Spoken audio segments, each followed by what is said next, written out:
कि यहाँ हिंदुस्तान के अंदर मुसलमानों के लिए सबसे बड़ी बारगाह ख्वाजा मोइनुद्दीन चिश्ती रहमतुल्लाह अलैह की दरगाह है और उधर दूसरी तरफ पूरे वर्ल्ड के अंदर हिंदुओं के लिए ब्रह्मा जी का मंदिर है।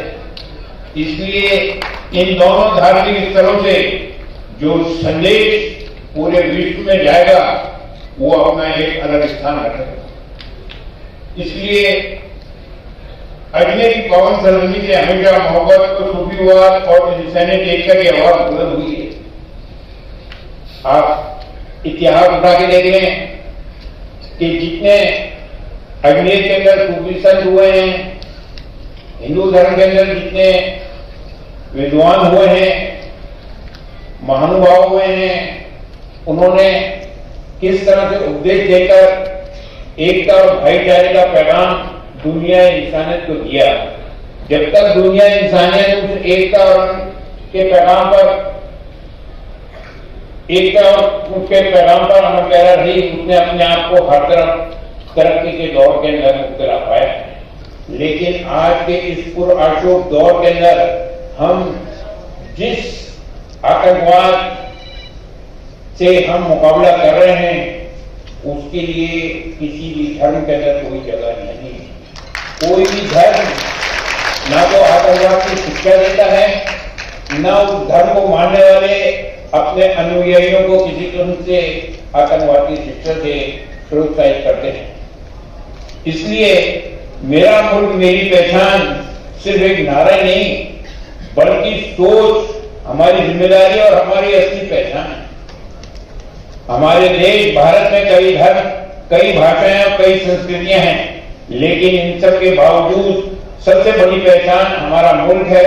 हम चाहे किसी भी मजहब को मानने वाले हों, सबसे पहले हम भारतीय हैं।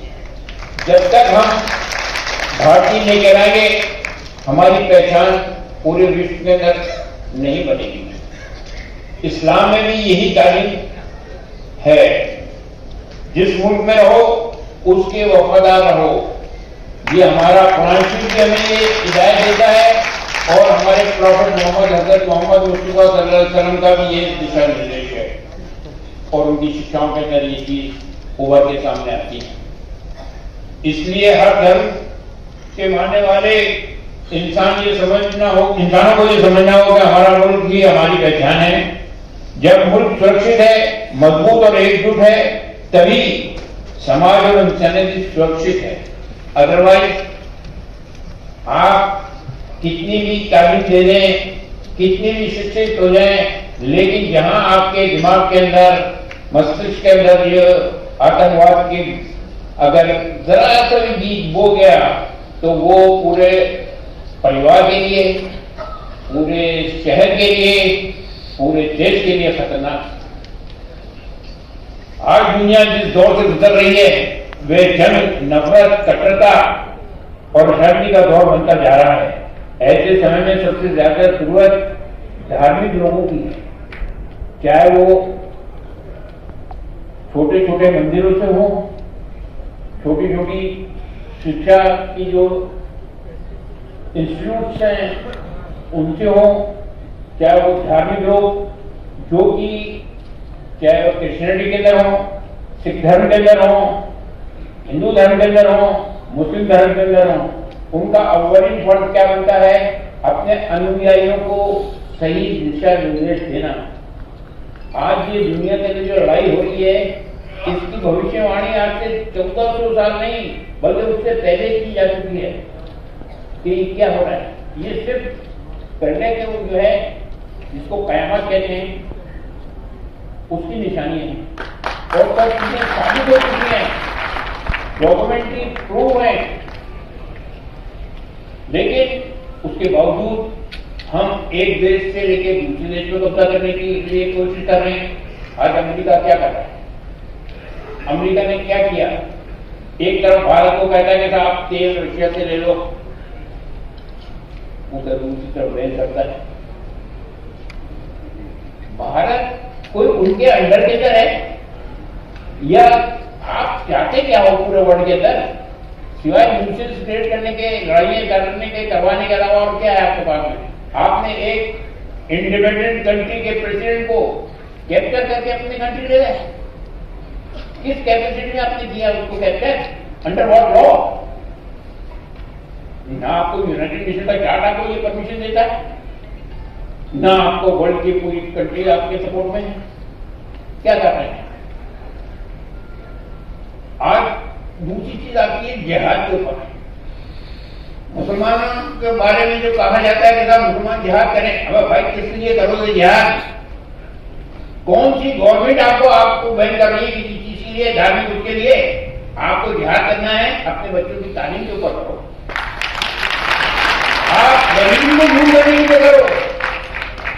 क्या गरीबी को पूरे अपने परिवार से नहीं, अपने देश से नहीं, पूरे विश्व से कैसे खत्म किया जा सकता है? इसका बेहतरीन तरीका जो है, आज से 1400 साल पहले जो हुजूर सल्लल्लाहु अलैहि वसल्लम ने फरमाया, आज ज़कात को हम किस तरह से इस्तेमाल कर रहे हैं? अगर ज़कात सही तरीके से पूरे एक राजस्थान के अंदर नहीं, अजमेर शहर के अंदर हो जाए सही उसका इस्तेमाल,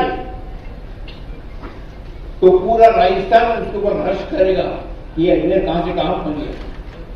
लेकिन हम उस चीज को अडॉप्ट नहीं कर रहे।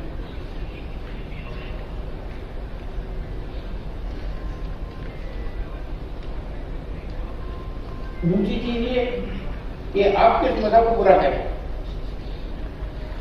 आप पहले अपने मजहब के ऊपर कुछ समझो। आप अपने मजहब को पूरी तरह से जब तक समझोगे नहीं, आपको दूसरे के मजहब को बुरा कहने का कोई अधिकार नहीं है। आपके जो मजहबी पेशवा हैं, उन्होंने क्या आपको यही तालीम दी है कि आप एक दूसरे मजहब के लोगों को जो है क्रिटिसाइज करते रहो, उनके ऊपर अनर्सेट लगाते रहो? कहां का ये थ्योरी है? आपको आपस में मिलकर रहना पड़ेगा। ये एक बहन जी बैठे हुए यहाँ पर भी इत्तेफाक से मेरे पास। अजमेर की जो पुरानी परंपरा है, शायद बहुत से लोगों को मालूम नहीं होगा, एडमिशन को भी मालूम नहीं होगा, कि हमारे यहाँ अगर दरगाह दीवान के परिवार में और के वंशजों में किसी गद्दी के ऊपर बैठे हुए आदमी की मृत्यु हो जाएगी तो पगड़ी इनके मंदिर से आएगी। और इन महंगी क्या किसी को हो जाएगा तो पगड़ी यहां से जाएगी दरगाह दीवान तक। ये आज भी है। तो आज हमें वो वातावरण पैदा करना है कि ये जो नफरत के बीच लोग पर्सनल इंटरेस्ट को बेस करके बना रहे हैं और बोल रहे हैं, उसको कैसे खत्म किया जाए।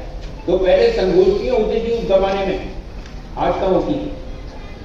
आज एक दूसरे का मतलब बसंत की रस्म जो है वो आपकी रस्म है, हिंदू धर्म की रस्म है, लेकिन माघ के महीने की 5 तारीख जो चांद की आएगी, हमारे महीना माघ का आपका होगा, चांद की तारीख हमारे हिसाब से 5 होगी।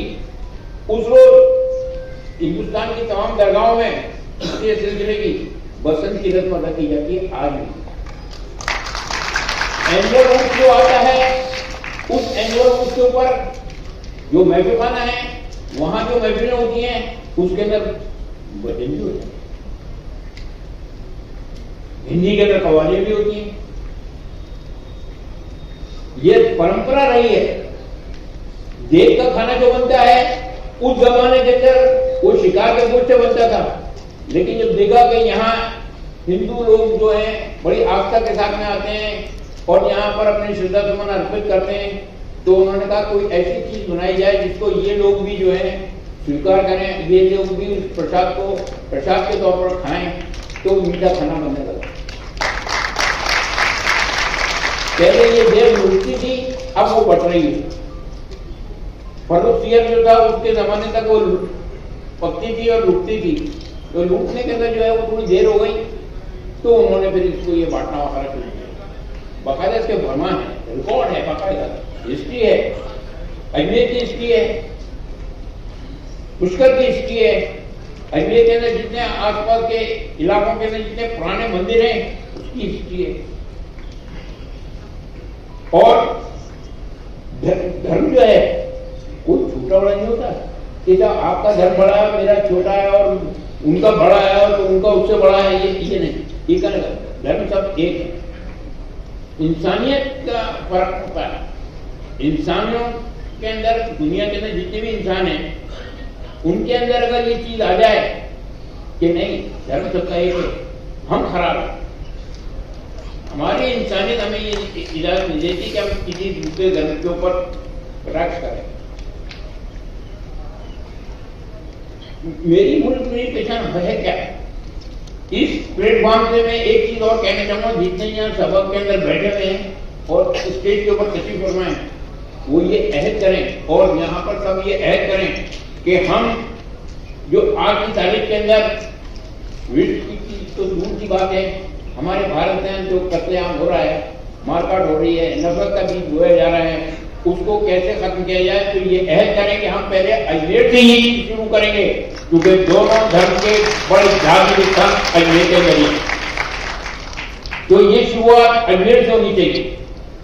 अगर अजमेर से ये शुरुआत होगी तो आपको फॉलो करने वाले बहुत अपने आसानी से मिल जाएंगे।